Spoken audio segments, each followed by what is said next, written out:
प्यारे साथियों नमस्कार, स्वागत है आप सभी का हमारे को इस वीडियो में। आज के इस वीडियो में हम आपकी विषय में बात करने वाले हैं।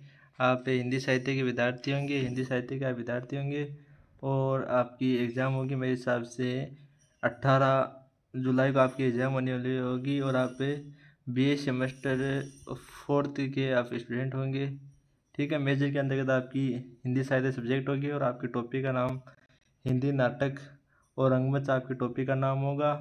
तो आपका स्वागत है। इस वीडियो में पूरी डिटेल से हम बात करने वाले हैं आपके सभी इंपॉर्टेंट नोट्स के बारे में और आपके सिलेबस के बारे में बात की जाए तो ये आपका सिलेबस है जो कि आप सभी के अकॉर्डिंग टू सिलेबस क्लास आपकी कल चलने वाली है। आपका सिलेबस दे सकते हैं, ये आपका सिलेबस है। तो इसी सिलेबस के अकॉर्डिंग हम क्लास लेने वाले हैं, जिसमें सबसे पहले हिंदी नाटक का परिचय, उसके बारे में बात करेंगे। यूनिट 2 में नाटक लहरों का राजन, उसके बारे में वो डिटेल से पढ़ेंगे। ये आपका बहुत बड़ा मटेरियल के रूप में आएगा। इसके 2 से 3 छोटे वाले क्वेश्चन आएंगे और इसके एक 10 नंबर वाला क्वेश्चन आएगा और एक क्वेश्चन आपका बड़ा वाला आएगा। लेकिन ये लगभग आपका 40 नंबर का मटेरियल यहाँ से रहने वाला है। ठीक है, तो आपको इसको हल्के में नहीं लेना है। ठीक है, एक अंकांकी वाला भी आपके लिए इम्पोर्टेंट है, एक अंकांकी भुवनेश्वर वाला ये आपका इम्पोर्टेंट है। तो इन सभी के बारे में पूरी डिटेल से हम बात करने वाले हैं। तो बिना किसी देरी के, बिना किसी डाउट के, सबसे पहले तो शॉर्ट नोट्स जो आपके बीच हम करने वाले हैं उनके बारे में बात कर लेते हैं। सबसे पहले तो हिंदी नाटक के अंतर्गत हिंदी नाटक और रंगमंच का परिचय दिया गया है। हिंदी नाटक का उद्भव एवं विकास कैसे हुआ उसके बारे में बताया गया है। या अभी मैंने सब कुछ बताया गया इसका उद्भव एवं विकास कैसे हुआ। तो सबसे पहले बात करते हैं हिंदी नाटक का परिचय। ठीक है, हिंदी नाटक का सबसे पहले परिचय करते हैं हम। तो हिंदी नाटक का रंगमंच का परिचय। हिंदी नाटक किसे कहते हैं, नाटक किसे कहते हैं, आपके एग्जाम में क्वेश्चन आ सकता है कि नाटक किसे कहा जाता है। तो नाटक सिंपली आपके नाटक साहित्य की वह विधा है, नाटक साहित्य की वह विधा है जिसका उद्देश्य किसी कथा या विचार को संवादों या मंच पर अभिनेताओं के अभिनय द्वारा प्रस्तुत करना होता है। नाटक का उद्देश्य केवल पाठ से ही नहीं अपितु मंचन, अभिनय और निर्देशक, दर्शक और सज्जा, वेशभूषा, संगीत, प्रकाश आदि अनेक तत्वों से होता है। इस नाटक को दृश्य काव्य भी कहा जाता है। तो ये आपके लिए इंपॉर्टेंट हो जाता है, तो इसको आपको याद रखने का प्रयास करना है। आगे बात करते हैं कि आप कहते हैं रंगमंच किसे कहा जाता है। ये भी आपके एग्जाम में क्वेश्चन आ सकता है कि रंगमंच किसे कहा जाता है। तो रंगमंच वह स्थान या मंच है जहाँ नाटक का मंचन किया जाता है। ये केवल भौतिक मंच ही नहीं बल्कि संपूर्ण रंग प्रक्रिया सिक्स, जिसमें लेखक, निर्देशक, अभिनेता और दर्शक, प्रकाश, संगीत, सज्जा, वेशभूषा आदि मिलकर नाट्य प्रस्तुति को सफल बनाने का कार्य करते हैं। आगे आता है आपका बीच में नाटक रंगमंच की विशेषताएं। नाटक रंगमंच की विशेषताएं कौन कौन सी है, तो इसके बारे में बात की जाए तो नाटक का संबंध पाठ से होता है, आप सभी पता है। और इसमें संबल प्रमुख होता है। नाटक का लक्ष्य मनोरंजन के साथ समाज का मार्गदर्शन करना भी होता है। ठीक है, तो ये आपके लिए इम्पोर्टेंट हो जाता है। आगे बात करते हैं आपके बीच में नाटक के प्रमुख तत्व है। ठीक है, ये भी आपके लिए इम्पोर्टेंट हो जाता है कि नाटक के प्रमुख तत्व कौन कौन से हैं।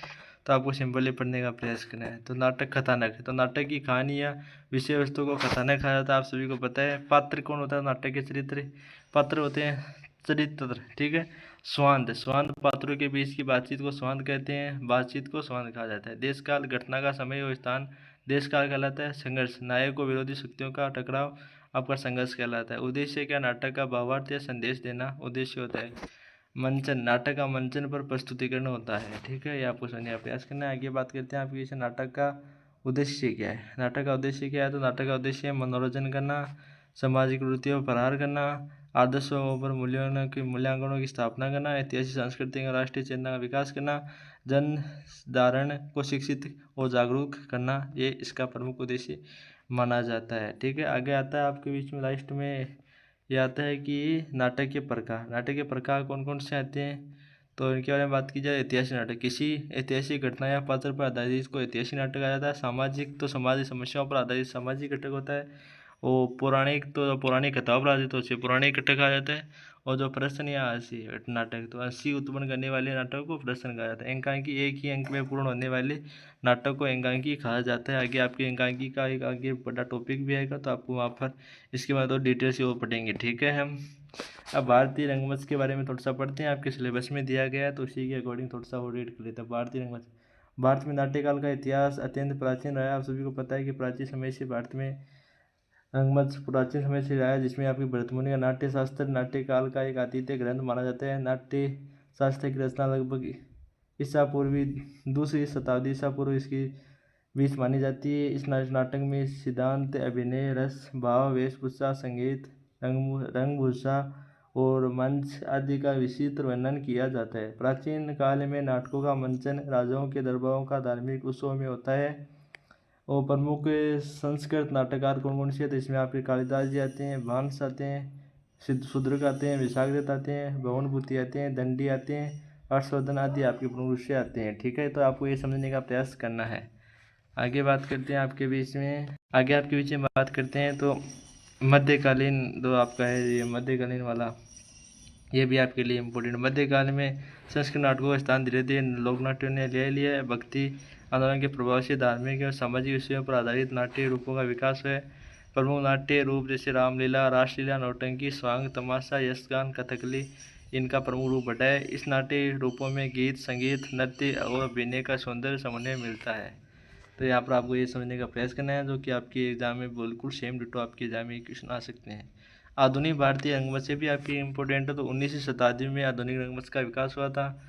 फारसी रंगमंच कंपनियों ने हिंदी नाटक को लोकप्रिय बनाने में महत्वपूर्ण भूमिका निभाई है, जिसमें जयशंकर प्रसाद, भारतेंदु हरिश्चंद्र, लक्ष्मीनारायण मिश्र, उपेंद्र नाथ, अशोक मोहन, राकेश धरमी भारती आदि प्रमुख रूप से माने जाते हैं।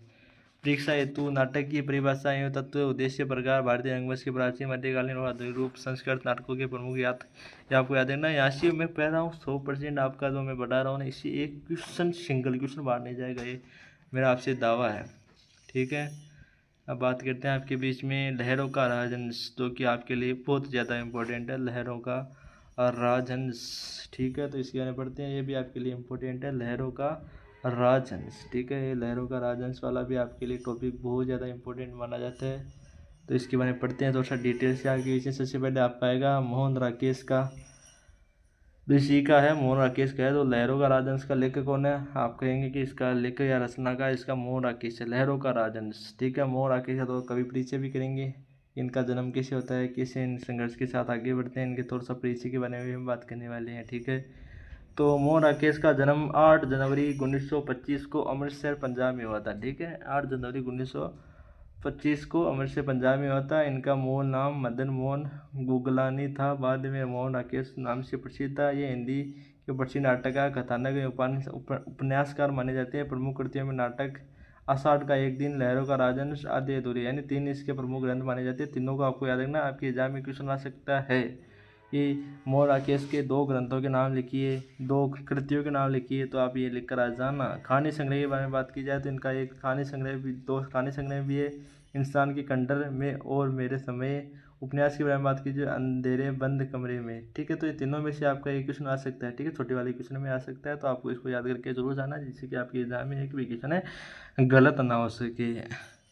आगे बात करते हैं आपके बीच में नाटक का परिचय। ठीक है, नाटक का परिचय ये भी आपके लिए इम्पोर्टेंट है थोड़ा सा, नाटक का परिचय। ठीक है, नाटक का परिचय कैसे है? तो लहरों का राजहंस आपका जो ग्रंथ है आप सभी को पता है, और इसमें लेखक मोहन राकेश है। प्रकाशन इसका 1963 में हुआ था, आपको ये भी याद रखने का प्रयास करना है, 1963 में। विधा इसकी पूर्णांक नाटक है, भाषा सरल, संप्रेषण आधुनिक हिंदी है, अंक इसके 3 है। यह नाटक बौद्धकालीन पृष्ठभूमि पर आधारित, यानी बौद्ध धर्म के ऊपर आधारित है। यह नाटक प्रेम, त्याग, विराती और आंतरिक द्वंद्व की कहानी पर आधारित है। राकेश के बारे में बात की जाए, यानी ख के बारे में, यानी प्रमुख पात्र एवं चरित्र के बारे में बात की जाए, इसमें चरित्र के अंतर्गत आते हैं आपके, एक तो उदयन आता है। ठीक है, उदयन में क्या होता है, काशी का राजा होता है। एक आपका था सौंदरी, तो उदयन काशी का एक राजा था, संवेदनशील, कला प्रेमी था, वो विचारशील था, आध्यात्मिक खोजी थी। इसका चरित्र एक और राजरम का था, तो दूसरी ओर विरागी का आकर्षण था। सौंदरी कौन थी? तो उदयन की रानी थी, और अत्यंत प्रेमीय थी, संप्रमित थी, और अपने पति के प्रेम के बहुत अच्छा करती थी। उदयन को खोना नहीं चाहती, यानी उनसे बहुत ज़्यादा प्यार करती थी। नंद कौन से थे? तो बुद्ध का भविष्य शिष्य था, और शांत, धैर्यवान और वैराग्य और त्याग का प्रतीक था, और उदयन के जीवन में परिवर्तन का कारण भी बनता है। ठीक है, वासवदत्ता कौन सी? उदयन की पूर्व पत्नी थी, वह भी उदयन के प्रेम करती थी, परंतु उदयन उसे छोड़ चुका था, यानी कि वासवदत्ता उनकी उसकी पहली लुगाई थी। उदयन की पहली लुगाई कौन सी? तो वासवदत्ता थी। और नई लुगाई कौन सी थी? तो सौंदर्य उसकी नई लुगाई थी। ठीक है, और अमात्य सहायक पात्र जो राज दरबार वो घर। आगे भाषा शैली के बारे में बात की जाए तो आपके बीच में भाषा सरल व सहज बोलचाल की है, सवाल छोटे छोटे है आपकी, और काव्यात्मक और दार्शनिक का सुंदर समन्वय में हुआ है, और स्थान पर प्रतीकों पर सुंदर बिंबों का उपयोग हुआ है। ठीक है, इसके परीक्षा के लिए महत्वपूर्ण प्रश्न कौन कौन से आपकी एग्जाम में ये क्वेश्चन कौन कौन से आ सकते हैं, छोटे वाले में और बड़े वाले में कौन कौन से क्वेश्चन आ सकते हैं। तो लहरों का राजहंस नाटक का संक्षेप में वर्णन कीजिए, आपके एग्जाम में क्वेश्चन आ सकता है। उदयन और सौंदर्य के चरित्र का मूल्यांकन कीजिए। उदयन उसकी लुगाई थी, सौंदर्य सौंदर्य उद्यान की लुगाई इतिहास बताया। नाटक में प्रेम और वैराग्य में द्वंद्व कैसे हैं। नाटक का शीर्षक की सार्थकता व प्रकाश डालिए। लहरों का राजहंस नाटक की प्रमुख विशेषता क्या है। इस प्रकार के आपके क्वेश्चन आ सकते हैं आपके एग्जाम में, ठीक है। आगे आपके बीच में बात की जाए तो कथानक, यानी इसका थोड़ा सा संक्षेप में इसमें क्या बताया गया है, किससे बताया गया है, उसके बारे में बात की जाए तो आपके बीच में सबसे पहले बात करते हैं प्रथम अंक। तो काशी नगर के राजा उदयन और रानी सौंदर्य अत्यंत प्रेम करते थे। उदयन के एक संवेदनशील कला प्रेमी और विचारशील राजा है। राज्य का वातावरण सुखमय है, परंतु उदयन का मन शांति की खोज में है। उसे राजसी वैभव और भोग विलास की उब होने लगी। एक दिन बुद्ध के शिष्य नंद का काशी आगमन होता है। उदयन नंद के व्यक्तित्व से गहरे प्रभावित होकर और उसके भीतर वैराग्य की भावना का जागृत, यानी कि लड़की के प्यार में पागल हो जाते हैं। लेकिन एक दिन बुद्ध के शिष्य नंद का काशी में आगमन होता है, ठीक है। आगे बात की जाए आपके बीच में द्वितीय अंक के बारे में बात की जाए तो उदयन का मन राजघाट छोड़कर संन्यास लेने की लिए व्याकुल होने लगता है। दूसरी ओर सौंदर्य इसका विरोध करती है, उसे समझाने का प्रयास करती है कि परंतु उदयन का मन डगमगाता रहता है। नंद उदयन को भिक्षु जीवन की महिमा बताता है। अंततः उदयन सब छोड़कर नंद के साथ चले जाते हैं। सौंदर्य गहरे दुख और मोह का में उब जाती है, यानी कि जो आपकी उदयन है वह पहले किसी दूसरी स्त्री से इनकी शादी हो जाती है, लेकिन बाद में ये दूसरी लड़की यानी सौंदर्य के प्यार में पागल हो जाती हैं, ठीक है। लेकिन बाद में एक दिन ऐसा होता है कि बुद्ध के जो शिष्य थे काशी, तो एक दिन आते हैं इनके राजदरबार में।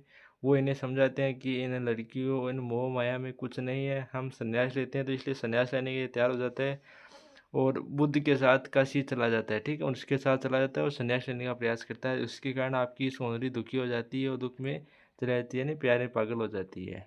इस प्रकार आपको समझने का प्रयास करना है।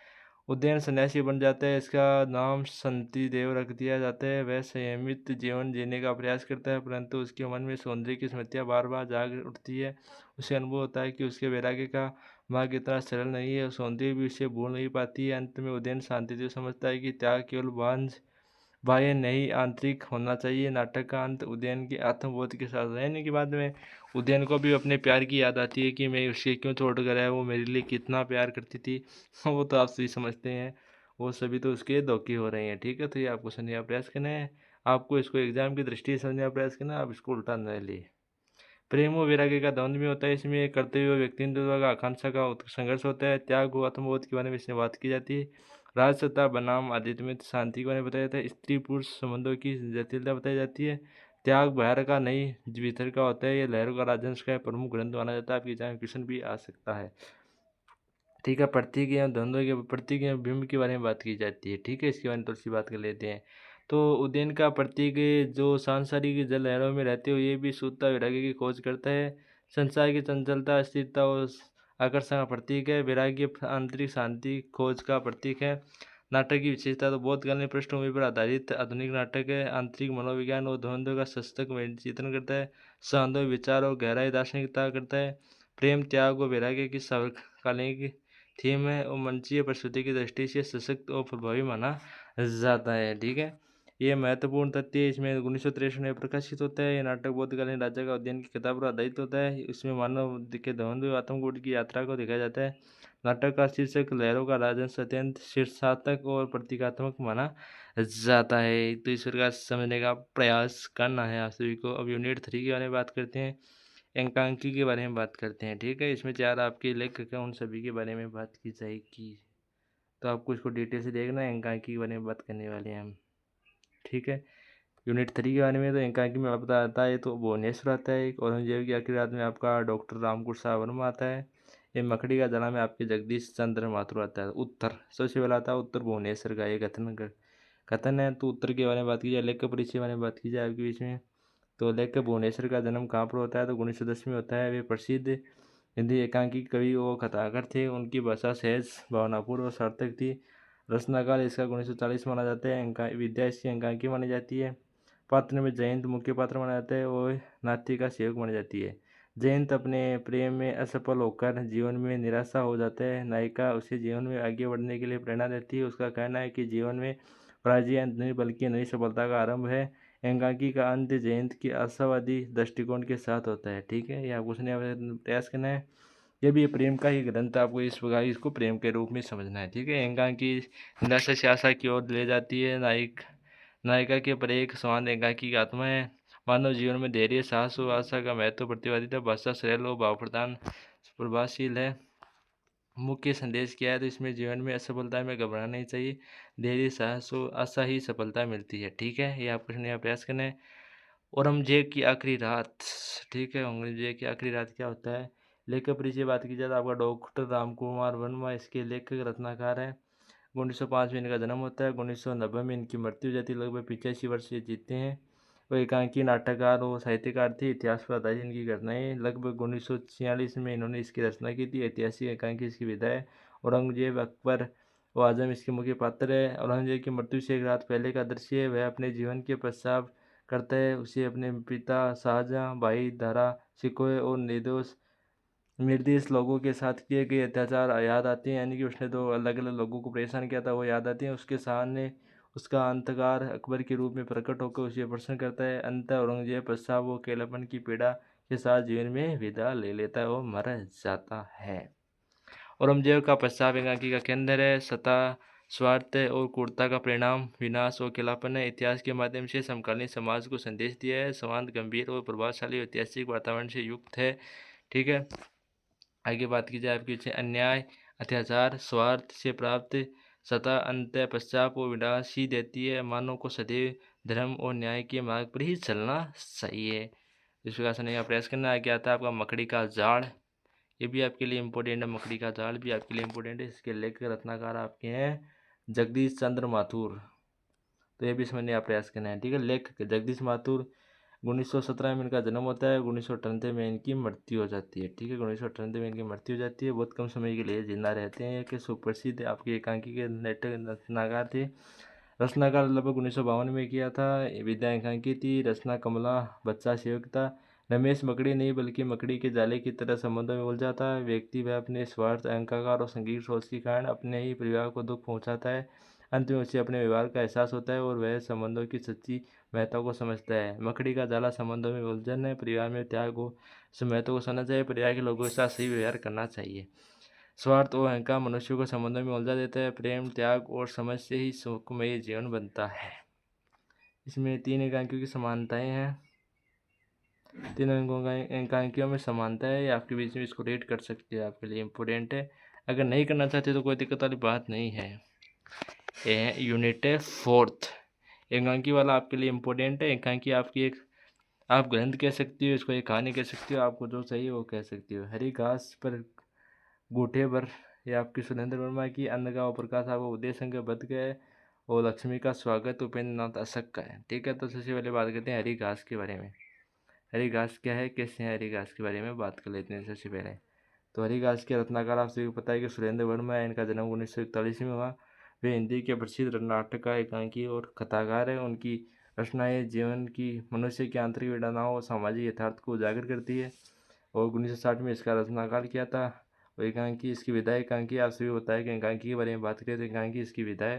इसमें आपको कोई डाउट नहीं करना है। ठीक है, और कथानक, एक दंपति के बीच संबंधों में आई दरार, ऊंट और अलगाव की स्थिति को एकांकी प्रस्तुत करती है। पति पत्नी एक ही घर में रहते हैं, वे भी मानसिक रूप से दूर रहते हैं। हरी घास पर घूटे पर चलने भर की स्वतंत्रता भी उन्हें नहीं मिल पाती है, क्योंकि जीवन यांत्रिक संकुचित हो जाता है। दाम्पत्य जीवन की विडंबनाएं। तो स्वतंत्र की चाह वो मानसिक घुटन है। संवेदनशील होते हुए भी मानवीय संबंध और संबंधों में गहरे मनोवैज्ञानिक संकेत। मंच पर आसान प्रस्तुतियों की भाषा, सरल और बोलचाल आप सभी को बताइए, तो आप सभी को डाउट होना भी नहीं चाहिए। ठीक है, आगे बात करते हैं लेखक परिचय के बारे में। ठीक है, लेखक परिचय के बारे में बात की जाए आपके बीच में, तो उदय शंकर का जन्म आपका 20 दिसंबर 1932 को होता है। वो वरिष्ठ नाटककार और रंगकर्मी और अभिनेता थे। उनके नाटकों में दर्शन, मानवीय संवेदनाओं, सामाजिक चेतना मिलती है। रचनाकार की अगर बात की जाए तो 1960 के दशक में क्या था, वो विधा एकांकी आज भी पता है। अंधकार प्रकाश की यानी एकांकी प्रतीकात्मक शैली में लिखी गई है। अंधकार प्रकाश दो विरोधी शक्तियों के बीच में प्रस्तुत होती है। मनुष्य इन दोनों के बीच में संघर्ष करता है। अंत प्रकाश सत्य, ज्ञान और आशा की विजय होती है। इसका अंधकार और प्रकाश का प्रतीकात्मक विवरण है। सत्य और सत्य के बारे में बताया गया। मनुष्य की आंतरिक स्थिति और आशा प्रकाश के बारे में बताया गया। प्रतीकात्मक दार्शनिक एकांकी और संवाद संक्षिप्त और सारगर्भित है। प्रभावशीलता है और मंच सजा कम पर अप्रभाव अधिक है। आप पूछने का प्रयास करना। आगे बात करते हैं आपके लक्ष्मी का स्वागत। ये भी आपके लिए इम्पोर्टेंट है। तो इनका जन्म होता है 1910 से 1996 के बीच में मर जाते हैं। लगभग आपके जीते हैं 1986 यानी कि 86 वर्ष लगभग जीते हैं, आप सभी को पता है। और आगे बात की जाए तो लगभग 1950 के दशक में इसकी रचना की थी। यानी कि आपके जो एकांकी के जो कथन है उन सभी की 1950 के दशक के आसपास ही आपकी घटना इसकी रचना हुई। तो आपको 1950 का दशक लेकर आ जाना है, जिसके आपके एग्जाम में क्वेश्चन गलत नहीं होगा। ठीक है। विधा एकांकी है, रमेश उसकी पत्नी है। ये एक मध्यम वर्ग के परिवार की आर्थिक स्थिति दिखाने की पर आधारित लक्ष्मी के स्वागत के नाम पर घर में दिखावा किया जाता है। वास्तविकता में आर्थिक तंगी और संतोष का वातावरण रहता है। एकांकी वाक्यांश शैली में समाज की विसंगतियों को बताया जाता है। यानी घर में खाने के पैसे नहीं है लेकिन बड़े बड़े चोंच लेके जाते हैं, तो उनके बारे में इसमें बताया गया है। मध्य वर्ग के समाज की विडंबना में बताया गया। धन और समृद्धि के प्रति आकर्षण के बारे में बताया गया। सामाजिक आडंबर और प्रकृतिमता के बारे में बताया गया। व्यंग्य के माध्यम से यथार्थ का चित्रण इसमें किया गया। व्यंग्यात्मक और यथार्थक एकांकी है। भाषा सहज और सरल और बोलचाल की मानी जाती है। ठीक है। ये आपकी छोटी वाली क्वेश्चन है। तो इसका PDF में लर्निंग विद तेजल के टेलीग्राम पर आपको प्रोवाइड करने का प्रयास करूँगा। ठीक है। तो आप मैसेज करते हैं ना, अगर आपको वहाँ पर भी अगर नहीं मिलता है तो भी मैं आपको एक उपाय बता दूंगा। इसका कोई दिक्कत वाली बात नहीं आपको नहीं होगी। ठीक है। तो उम्मीद तो करते हैं कि आज का वीडियो आपको समझ में आया होगा। तो अगर आपको PDF नहीं मिलता है तो सिंपली आपको 98 49 84 49 98 49 84 51 52 पर। ठीक है। तो सर मैं इसकी साइज़ बढ़ाकर आपको बता देता हूँ कि आपको कहाँ पर मैसेज करना है। ठीक है। 98 49 84 51 52 पर मैसेज कर देना है। हम और PDF देने का प्रयास करेंगे। तो आज की इस वीडियो में इतना, मिलते हैं किसी वीडियो में अच्छी डेडिकेशन के साथ। तब तक के लिए जय हिंद, वंदे मातरम साथियों।